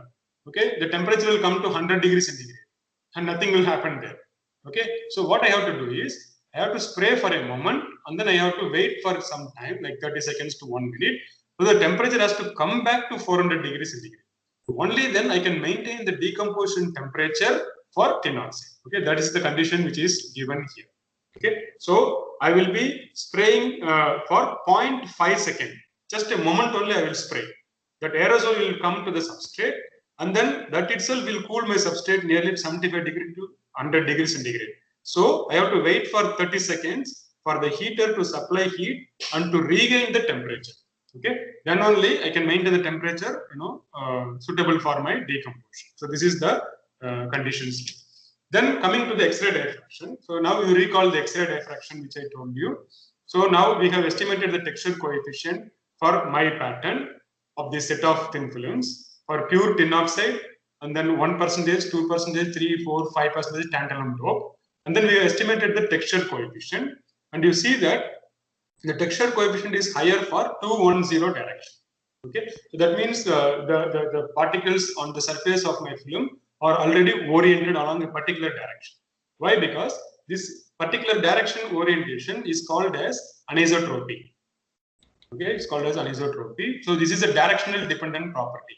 The electrical property, optical properties are all dependent upon the direction of the crystallographic direction of a material. So if I have a better property along this direction, then I can adjust the parameters, try to grow only along this particular direction. So that is why measuring of this texture coefficient is very important, apart from identifying the phase formation, because I want to have only SnO2. Sometimes if my preparation condition is not good, it may form SnO, which is an unstable phase sometimes. I don't want this one, I want only this one. So to confirm the phase, we have to make the X-ray diffraction, also to sense for the texture coefficient. And then we used an X-ray photoelectron spectroscopy to identify the charge state. So this shows that tantalum is eventually in a 5+ charge state. Okay, so obviously it is going to be conducting. So then we did some scanning electron microscope to see the surface morphology. So usually the surface morphology of tin oxide will be having a kind of tetragonal structure. Okay, tin oxide is actually having a tetragonal structure. So here you can see that it's almost kind of tetragonal. The shape is nearly a tetragonal structure of the particle there. And also we can do the compositional analysis by EDX, energy dispersive X-ray analysis, called as EDX. And this will be giving you the presence of tantalum. So you can see that tantalum is also present in the film. Because it's a spray pyrolysis, if you don't maintain the preparation parameters properly, sometimes these vapors will be going out of the system. It may not even fall on the substrate sometimes. So the tantalum content may not be even there inside the film to the expected level. So it is important to identify whether the percentage of tantalum is there or not. Then coming to the optical properties. So in the optical properties, you will see that the transmittance is measured as a function of wavelength for all the films. So you see that the transmittance is as more than 80% for the visible region. So this is a visible region. So here you'll see that the transparency is more than 80%. You can see the photographs shown inside. These are all transparent glass slides over which this material is coated. And then we can use a formula to estimate the band gap. That's called as a tau relation. And using tau relation, we can calculate the band gap of the material, how the band gap is going to vary as a function of dopant concentration. Okay, and then we can measure the sheet resistance and resistivity using the 4 probe, using the formula which I told you. We can measure the sheet resistance. Also, we can use Hall effect. Okay, in your school days or even in your first year BTech, you might be studying about Hall effect. And then we can measure the carrier concentration, type, and mobility, all those things. So you'll see that as a function of tantalum concentration, which is the best film. So you see that sheet resistance here along y-axis is shown here. Pure tin oxide, you can see that it is more than 1000 ohm per square. That means it is not that much conducting. In fact, normal ITOs will have just 10 ohm per square. A good quality ITO will have 10 ohm per square. Whereas the pure tin oxide, which is given by symbol TO, is very high. So this is not going to be useful. Okay. The moment I dope tantalum, you see here, it comes to around nearly 200 ohm per square. So tantalum doping is actually reducing the resistance of the material. So when I keep on increasing the content of tantalum, you see that it's almost coming to nearly to 20 ohm per square. So for 4% of tantalum, the resistance is very low and resistivity also is very low. You see the carrier concentration for the same material composition. You see that this carrier concentration also very high and mobility is also very high for that particular 4%. So this is going to be a good system for as an alternative material to indium tin oxide. So this is the table which shows you all the optoelectronic parameters like band gap, roughness of the film, thickness, carrier concentration, mobility, resistivity, sheet resistance, and this is activation energy for conduction, and then the surface work function. So if you see for all the films, this is for pure tin oxide, 1% tantalum, 2%, 3%, 4%, 5%. You see that this 4% is going to have a much better property compared to other concentrations. Okay, so we can further explore this 4% tantalum doped material for our alternative TCOs. You can see here the sheet resistance is around 18 ohm per square. Okay, so if we round it off, it will be 18 ohm per square. 18 ohm per square is really good. Okay, and whereas you know that surface work function is not as good as your indium tin oxide. Indium tin oxide is the best one. You know, if this tantalum doped tin oxide, I cannot claim it as a complete substitute for ITO, but in the range which we can use it for different applications depending upon the sheet resistance, we can try to use these alternate materials and we can try to reduce the quantity of ITO used in the market. We can use it ITO only for essential purposes where it is really need. Otherwise, in some other applications, I can use these alternate materials. I can try to supplement this particular use. Now, we also made a large area deposit, 10 centimeter by 10 centimeter, and then we measured the sheet resistance. And remember here, when I make an aerosol for deposition, it goes like a cone, inverted cone. So when I keep my substrate here, there is no guarantee that entire substrate will be uniformly, sprayed. So always there will be some variations, and temperature gradient also will be there. So you see that when I make a large area, only the center part is good. Center part is around 18 to 19 ohm here. This color coding you can see here. Violet color is at the center. When I go to the edge, you see dark blue. Dark blue color is around 55 to 62 ohm. So the sheet resistance is good only in the near center part of the 10 by 10 centimeter. At the edges and all, it is going to vary. So we have to overcome these issues. Okay. And then we also tested this particular temperature stability as a function of annealing duration and temperature. So when I increase the temperature from 200 degree to 450 degrees centigrade for about half an hour or 1 hour, and then we measure the sheet resistance once again, you see that as a function of temperature, sheet resistance is decreasing up to 400 degrees centigrade. When I give you a temperature more than 450 degrees centigrade after deposition, you see that sheet resistance is increasing in all the cases. Likewise, when you do an annealing processing, more than half an hour, you see that the temperature is going to, the sheet resistance is going to not to be that much favorable here. So what I have to do is, sheet resistance is increasing with the duration. You can see here half an hour, 1 hour, 1.5 hour, 2 hour. You see the sheet resistance value is going to 80 ohm per square. Whereas when I do it for half an hour, it's only around 30 ohm. Because the sheet resistance of a TCO material increases with temperature beyond a particular value. Because we'll be using these electrodes for making some solar cell device like this. So this is a dye-sensitized, solar cell here, DSSC, called as DSSC. So this is the mechanism. Here we will use usually 2 electrodes here. Most of the time they will use for DSSC fluorine doped tin oxide. That is another TCO material. Or if it is a polymer solar cell, people will use indium tin oxide also. So to supplement this material, instead of this ITO or FTO, I can put my TTO here.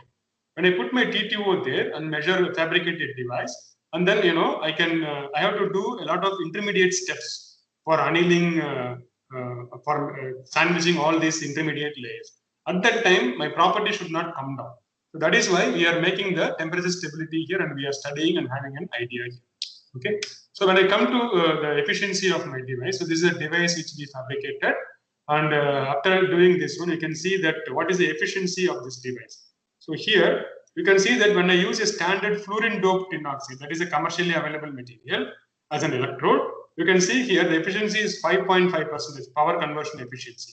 For my TTO, it is showing 3.26. So obviously it is less than the standard one, but still as an alternate material which is explored for in a lesser impact, you can see that this efficiency is not very bad at all, because it's 5.5 by for standard, it's coming to 3.25. So if you alter all several other parameters, you can definitely improve the efficiency of this TTO. So these values prove that TCOs has transmittance around 86%, which is good for a TCO. Also, the sheet resistance is also very good, and this is for a particular green color wavelength, which is an average wavelength for visible radiation. It is good, and temperature stability is also 400 degrees centigrade. Whereas your FTO will have a temperature stability around 500 degrees centigrade. But because of this one only, you are having a higher efficiency because the layers will be formed properly when you make a device. Whereas the annealing temperature is lesser for this particular sample. So we have to see how we can improve this temperature stability so that it can be on par with commercially available FTO. And DSSC is showing 3.26% efficiency, and the surface work function is 5.08 electron volt. This is not as good as ITO, because nothing can match ITO, but still it is not bad. It is, really an appreciable value for device applications. Okay. So with this, I conclude, and thank you for listening. Thank you very much, sir. So thank you very much, sir. Very nice presentation, Dr. Paul, sir. Yes, sir. Any questions, sir? I'll be happy. Yeah, questions. Before that, just I wanted to make a few comments about your thing. In fact, I have gone to my olden days when I took thin film technology and eye vacuum technology at PSG College of Technology. Okay. 83 to 85 as selective. At the time, K.L. Chopra book and handbook of thin film technology. Yes. I read that book. Yeah. So that in fact, I have gone to that because the way in which you presented the things, you started from the definition of the thin film, and from that, what are the various parameters, how preparation of the thin films, what are the applications. Really, it is superb, sir, hilarious, and very fantastic. And I hope all our participants would have benefited, especially the people who are planning to do research in thin film area, because she said most of the people, they are working on powders, nano powders, but nano composites also, but thin films not much, because they have to start from the basic eye vacuum technology, and then from that heat resistance properties studies, and then as you told, it is in terms of micrometers. The characterization also was very fantastic. In fact, I can say that this type of lecture really, I enjoyed it. In fact, basically, yes, thank you. Thank you, sir. In fact, K.L. Chopra book and all, at the time we read, and thin film handbook. It was very wonderful book. Yes, sir. I also cited papers several times. K.L. Chopra and Shanti. Student cited their papers very clearly. In fact, he was the IIT Kharagpur director also for some time. IIT Delhi also he was there. And really, it was a very nice, and I had an opportunity to meet him in IIT Madras when I was doing research also. Really, it was a wonderful combination of all the things he have put. So, all the best, and continue your research. And I think a lot of application oriented, because people are talking about the mobile phone, e-vehicles, and all. Even e-vehicles, now the people problem is the battery. Even for that, how best we can give that type of things, nano sensors. A lot of work is going on nano thin film. In fact, you told about the connecting polymers also. It was also a wonderful, good area for the research also, the people who wanted to do. So really, thank you very much for your. Thank you very much. In fact, I am very much impressed by your presentation, sir. So now we will go to the question session, sir. Yes, sir. Please, please ask. Thank you, sir. Thank you, sir. Now the session for question. If you have any clarification, you can interact with the speaker, sir. Any participant? If you have any questions, you can interact, sir. Paul Joseph. Hello. I am Dr. Tilak Kumar. Paul. Sir, how are you, sir? Thank you, sir. Very nice and excellent presentation, Paul. Thank you, sir. Okay, then what type of glass material will be used for growing that thin film? Sir, usually we will use sodium silicate, sir. But the problem in sodium silicate is when you go for higher temperature, the sodium from the glass will go into your film. So to avoid that problem, we will go for Corning glass. Corning glass is slightly expensive, but we can go for Corning glass. Is it available in Sigma Aldrich? Sigma Aldrich, it will be expensive, sir. You can go for other companies also. Contact a local supplier. Sigma Aldrich will be very expensive, but that is available, sir. In other companies also, it is available, sir. Very nice. Thank you. Then we are trying to do that by using spray pyrolysis. We are having an instrument with a double gun, either in the forward direction as well as in the reverse direction. It will coating. Yeah, you can raster that one up and down in X and Y directions. Thank you, Paul. Excellent presentation. Thank you, sir. Thank you, sir. Congratulations. Thank For a you, long sir. time I'm talking to you. Yes. We also discuss on the day of discussion, sir. Thank you, sir. Thank you. Any Sir other was participant? taking physics for me in my BSc in Karloor Synthesis. Yes, sir. Sir, Any hello, sir. participants? No, yes, sir. Hello, sir. Hello, Yes, Hello. sir. hello. Yes, sir, you're audible, sir. Audible, sir. Hello. Yeah, this is Arjun from Bharadasan University. Yes, sir. Yes. So I got one small question. So how to differentiate the composite as well as dopant? Composite means it will be coexisting, and the ratio of elements in the composite will be very high, actually. Okay, Whereas dopant means it will be in a small quantities, and they go and substitute the cationic site or anionic site. That is called as dopant, and the dopant will not change the crystallographic structure. And most of the time, composites will be two independent crystallographic structures. They will be materials. They will mix together. They will just coexist side by side.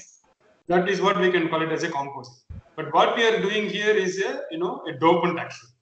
It just replaces the atoms, tin atoms, with tantalum. That is called as dopant. okay. Sir. Thank you so much, sir.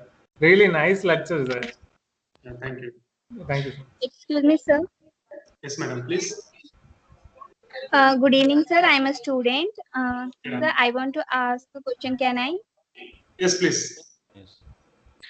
Sir, in the upcoming years, we're gonna use alternative mostly. So, in the alternative, is alternative for ITO is as effective as using ITO? As effective as? Not clear. ITO, sir. No. Can you come again? Indium tin oxide. Yes, Actually, sir. My as I question. told you, to my knowledge, there is no material, on par with ITO. Very recently, aluminum doped zinc oxide has picked up. It is also a good alternative material, and people have started commercializing also. But the performance of ITO is very excellent. Okay, so that's why I'm telling you, if you really want to have, say, for example, an electronic device kind of thing, then you can go for ITOs. Suppose you want to put in a film for window heater. Say, for example, in cold countries, you will have a lot of snowfall. You want to heat the window. For that kind of thing, at the same time, you want to have light passing through the window. Those cases, you need not use an indium tin oxide. It's not going to serve that much worth. So it is going to be a crude kind of application. So there I can use these supplement materials. So that way we can save the indium for the best applications only. That's why I told that it's only a supplement. It cannot be a replacement for indium tin oxide. Sir, Thank you very much, sir. Thank you. sir, Hello, I'm sir. Abid, sir. Sir, Please. sir, how to Sir, confirm the can I- stable phase of SNO2 or SNO? How to confirm? Generally, we do X-ray diffraction, but as I told you, in the X-ray diffraction for thin films, you will have a textured growth. So because of this textured growth, you cannot identify by matching it with the JCPDS file, because many of the peaks will be absent in your thin films. So what you are supposed to do is, Okay. you can go for a Raman measurement. Raman is surface sensitive. That will give a different modes for SNO2 or SNO.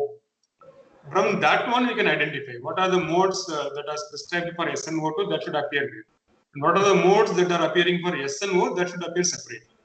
So if you have mostly the modes corresponding to SNO2, then you can identify, okay, this is the phase form. That is an additional confirmation. X-ray can tell you, but especially it is a thin film form, all the peaks may not be appearing there. So you will get in confusion. Really, it is a this phase or other phase. Okay, that is the biggest problem. So you have to supplement that data along with your Raman also. Okay, sir. Thank you. Okay, thank you. Any other Sir? question? Yes. Yes. Sir, I'm Abid, sir. Yeah, Student, please. sir. Yeah. Sir, how to get good coating of reduced graphene oxide on a glass substrate, sir? RGO, by which technique you are coating? That is important. Which technique you are using? Any idea on that? No, sir. Say, for example, if you are going to purchase commercially RGO, it's available actually in Sigma Aldrich. If you have an RGO, if you are going by spin coating, Okay, because already you have formed RGO, it is a suspension. So better to go for spin coating. In spin coating, you can adjust the viscosity and you can try to coat an reduced graphene oxide layer. Because in spray paralysis, you are going to waste a lot amount of material. RGO is very expensive. You cannot spray an RGO. You are going to have a lot of wastage. Okay? Instead of that one, if you go for a spin coating, you can just drop it. It's just basically a drop casting. You'll put a viscous, drop of RGO salt onto a rotating substrate. So you just put a drop there, it will be just spinning. So hardly you'll be wasting only 2 or 3 drops there. That way you can save the material and still you can get a good quality. But there only main thing is you have to take care of the RPM, rotations per minute, at which speed you are rotating your spin coater, and also what is the viscosity of your solution, okay, or concentration of RGO. So this is an important parameter to get a good quality RGO film by spin coating. Okay, sir. Thank you, sir. Thank you. Participants, any other questions? Excuse me, sir. I'm Lakshmi Pura from SRMVC. Yes, Can I please. ask a question? Yes. As thin film has so much of applications, and how it is used in wireless communication and telecommunication, sir, rather than transmission and reflection, how it is mostly used, sir, thin film in wireless communication and telecommunication, sir. Thin films in wireless and telecommunications, actually, I am not aware how they are used directly. Say, as you say that, they can be used as a waveguide, but again, that involves, reflection only. You have to take care of the skin depth of your material. But mostly, these kind of thin films may not be useful. Transparent grating electrodes may not be useful as a waveguide, because waveguide you have to have a lot of reflections. This will allow the light to pass through. So obviously, you have to go for a metallic thin films. Okay, you can take an aluminum or you can take copper and make a thin layer of that material and make a waveguide. Then you can allow the electromagnetic radiation to pass through. Again, there you have to take care of the thickness, because Maxwell's equations tells you about the skin depth. Though metals are opaque, if you keep on reducing the film thickness below a particular limit called as a skin depth, then even metals are partially transparent. So when you make a thin film waveguide, you have to take care of the thickness. You should not be making it more thin. You should make it an optimal thickness so that the light will be reflected rather than transmitted. So directly, we may not be using it except for this waveguide. Otherwise, you will make a lot of electronic devices which are actually involving thin films only in their fabrication. All our ICs, chips, motherboards, they have all this thin film evaporation technique only. If you go for chip manufacturer, you will see this one. They have complete clean room facilities. All these evaporation facilities, high-end evaporation facilities will be there. So all your ICs and chips and millions and millions of transistors are made by thin film technology only. So IC technology, encompasses thin film technology. So without this thin film deposition techniques, your IC technology cannot survive. This is the fundamental for that. That way, it will be supplement. It will be contributing, not directly. Any other questions?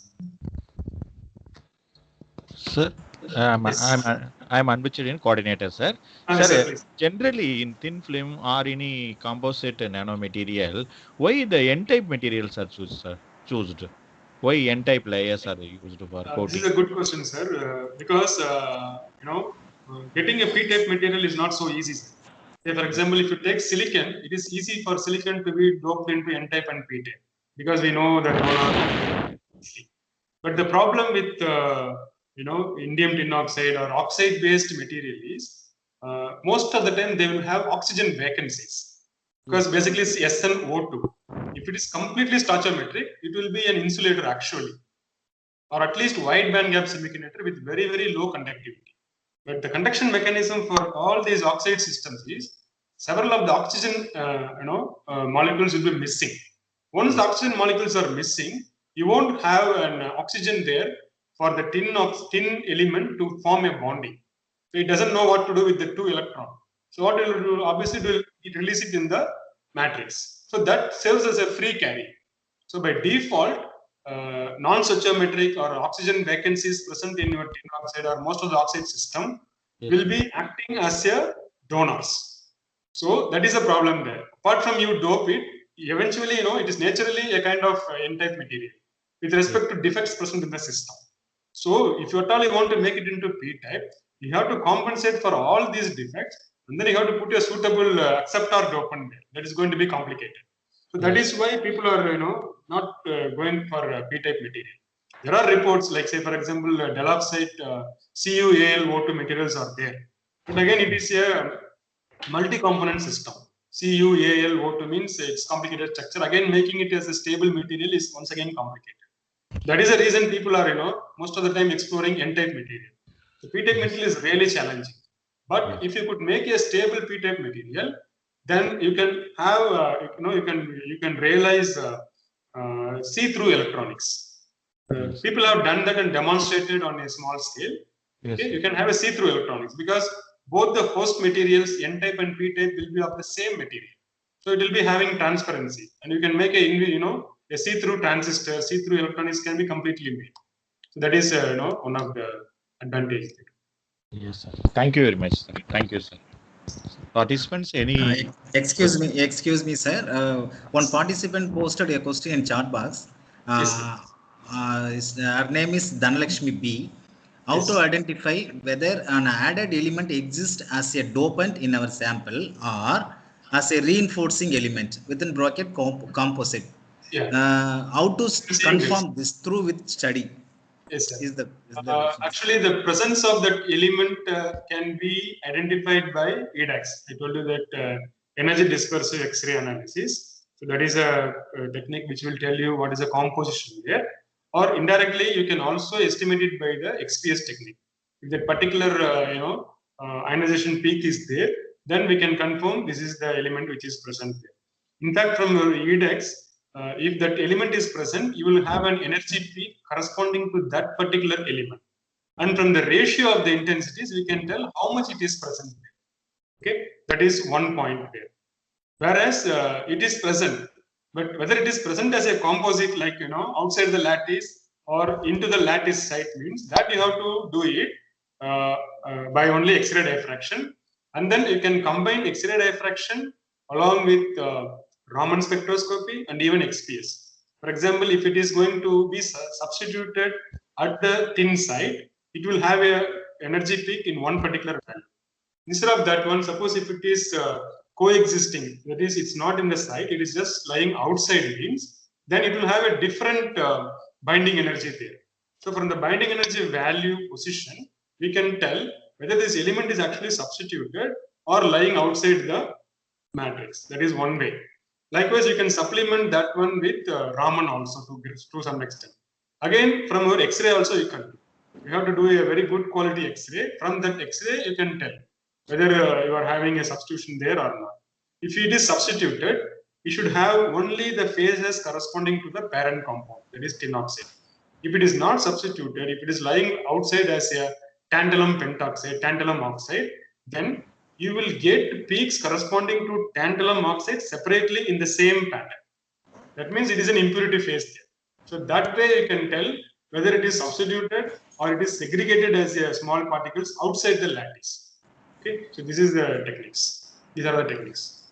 Yes, sir. Thank you, sir. One more question, sir. Actually, sir. Actually, you spoke about that touch screen of laptop or mobile phones. You know that, sir.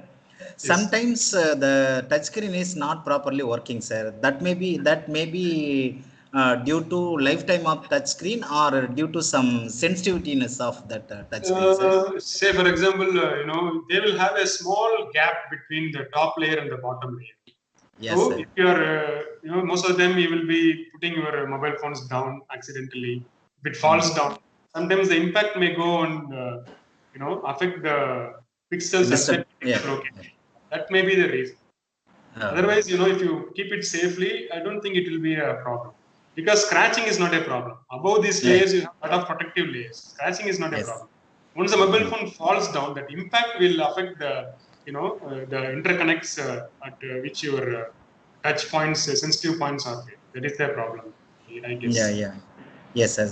But there is a lifetime also, sir. Each and every touch screen has its own lifetime. Touch screen may be number having of cycles. I don't think so. Because your ITO layer is concealed below the protective layer. Just by touching your ITO property may not be degraded. But your LCDs and LEDs below that will have some lifetime. Because if it is going to act only as a transmittance layer and a conducting layer, and these currents which are involved are very, very small. I don't think your material will be degraded. It may be not working due to other functionalities. As a material, just by touching, because you are not directly touching the material there. Yes. Okay, you are touching only the protective screen, diamond-like carbon films on the surface. Yes, That will sir. take up the pressure and all. So Yes. I don't think that is the main issue. That is my opinion. Thank you, sir. Okay. Thank you Thank very you, much. sir. Thanks. Thank you, sir. Thank you very much, sir, for your wonderful presentation, sir. Now I request, is there any question? Can we go to the next Sir, we part? can conclude, sir. We can conclude. Almost the time is 7:40. Okay, sir. Thank you very much, sir. Thank you. Thank you, sir. Thank you very much. Sir, kindly wait, sir. There is a formality for vote of thanks, sir. By Yes, given another coordinator, I request Dr. Gandhi Madi give the vote of thanks for the today event. Thank you. Thank you, sir. Thank you, sir. Gratitude opens the door to the power, the wisdom, the creativity of the universe. I deem it a great honor and privilege to propose the vote of thanks on this memorable occasion. I thank our guest speaker, Dr. D. Pal Joseph, for readily accepting our invitation and the informative session. We had a very wonderful and informative session, and we have learned about the nanofilms from the growth to the application. Thank you so much, sir. I express my gratitude to our management, principal sir, vice principal sir, for giving us the opportunity to conduct these kind of events every month. I thank HOD, heads of various departments, faculty members from our college and other colleges, and the research scholars. Last but not the least, I thank our students to make this occasion a grand success. Thank you so much. Thank you, one and all. Thank you, sir. Thank you very Thank much. you, sir. Thank you, madam, very Thank much you, for sir. the opportunity. Thank you, sir. Thank Kindly you, wait, sir. Thank you so much. Sir, Dr. Paul Joseph, sir, kindly wait, sir. We can take one photograph, sir, with you. Photograph. Now the sessions are Yes, please. over. All of Thank you, all the participants. Thank you, all participants from our college or other colleges. Thank you, my dear students from our college and other colleges. Thank you, one and all present here. So kindly wait for 1 minute, sir. Sure. I request our faculty members to Faculty turn member. on the video for the photo session. So they are our faculty department faculty members, sir. Padmaja ma'am, Very nice to see you. Nitya ma'am, Yes, ma'am.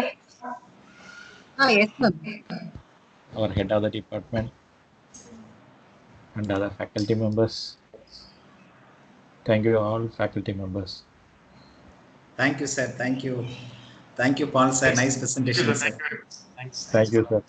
Thank you, sir. Thank you very much. Thank Really, you. it's very wonderful. So Yes, once sir. this corona, everything is over, we will invite you for a Sure, real sir. next Sure, session. sir. Sure, sir. Really, it was very nice.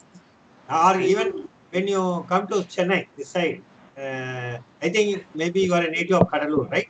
Yes, sir. No, I am native of Pondicherry. Pondicherry. So next time when you go there, come this side, you please inform us. We will contact you. And Sure, sir. definitely, Recently, actually, I came and came back here. Very recently, Yes. I came back. But still, next time I will see, sir, definitely. Yes, sir. Possible, I will invite, sir, because one of our students, Sasireka, is doing the research in sir. Sasireka, ma'am, you can interact. Ma'am. Yes. Sasireka. Good evening, sir. Yeah, good evening, madam. Yeah, I have done my MPhil in thin films, sir. Okay. Zinc oxide in RF sputtering technique. RF sputtering technique. And I wish to continue the same in my PhD also, concentrating on CIGS thin films for solar cell applications. Okay.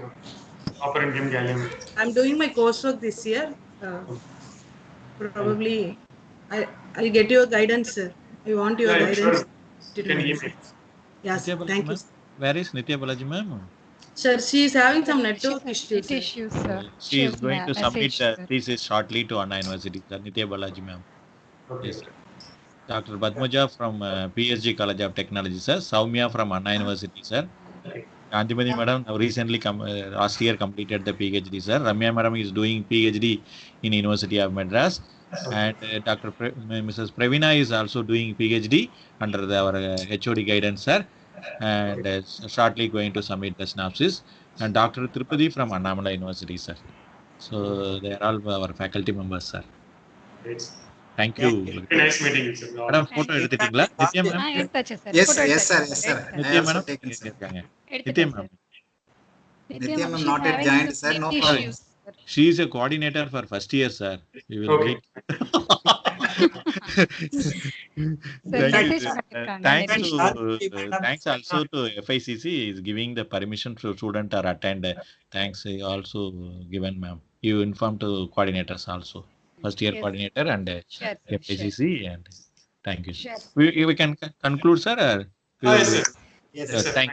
Thank you so Very much, much. sir. Thank you. We Thank had you. a very wonderful We will evening. contact Thank you, you, sir. sir. We will contact you, Ah, sir. sure, sir. Sure. Thank you, Very head of the department, sir, Thank- and all our faculty members for wonderful support. Thank you. Thank you, Thank sir. Thank you. Thank you. Thank you, sir. Thank you, sir. Thank you.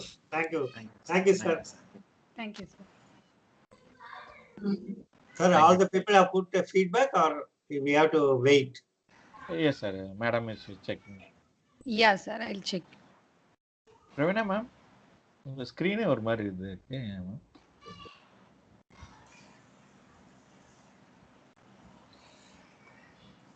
நீங்க அப்ப செஞ்ச super conductor அப்ப sir இப்ப செய்யறாரு sir research. அதுலதான் PDF பண்ணிருக்கிறாரு. அதான் YBCO போட்டிருந்தாரு இட்ரியம் பேரியம் ப்ராப்ளம். ஆமா, yes sir, yes sir, yes sir. New time கூட இப்ப சார் மேம் 173 ரெஸ்பான்ஸ் இருக்கு. Okay ma'am, no issues. Okay ma'am. ஆக்சுவலா 199 வந்தது மேடம். ஒரு 203 maximum இருந்தாங்க sir. 203 maximum sir. Okay sir, no problem. Participants download பண்ணிருக்கேன் sir. 203 maximum வந்துச்சு. Sometime I have taken that photo also already sent to it sir. 203. Sir இது நல்லா பண்ணார் sir. நல்லா என்சைக்ளோபீடியா மாதிரி எல்லாத்தையுமே கவர் பண்ணிட்டார். இல்ல சிஸ்டம் இது நல்லா அந்த கான்செப்ட் ஆஃப் தின் டெக்னாலஜின்னு இன்ஃபேக்ட் மேடத்தோட கைடு தான் எனக்கு எடுத்தாரு.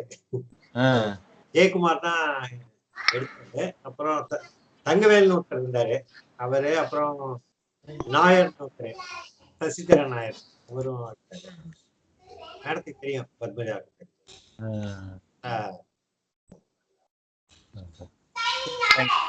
க்ளோஸ் பண்ணிடலாம் சார். Thank you sir. க்ளோஸ் பண்ணிடலாம் சார். 173 180 people ஸ்டாண்டர்டா அப்படியே இருந்தாங்க மேம். இருந்தாங்க சார். 180 கடைசி வரைக்கும் இருந்தாங்க சார். 185 183 வரைக்கும் இருந்தாங்க. Thank you. ஸ்டூடண்ட்ஸ் தான் ஃபைனலா கொஞ்சம் முடிஞ்சோனே. எனக்கு அந்த போட்டோவும் அனுப்பிச்சிரேன் சார். அனுப்பிச்சிரேன் sir. Thank you very much sir. Thank you. Okay sir, we'll end the session. Thank you sir. Thank you. Thank you sir. Thank you ma'am for your wonderful support. Thank you ma'am. Thank you sir.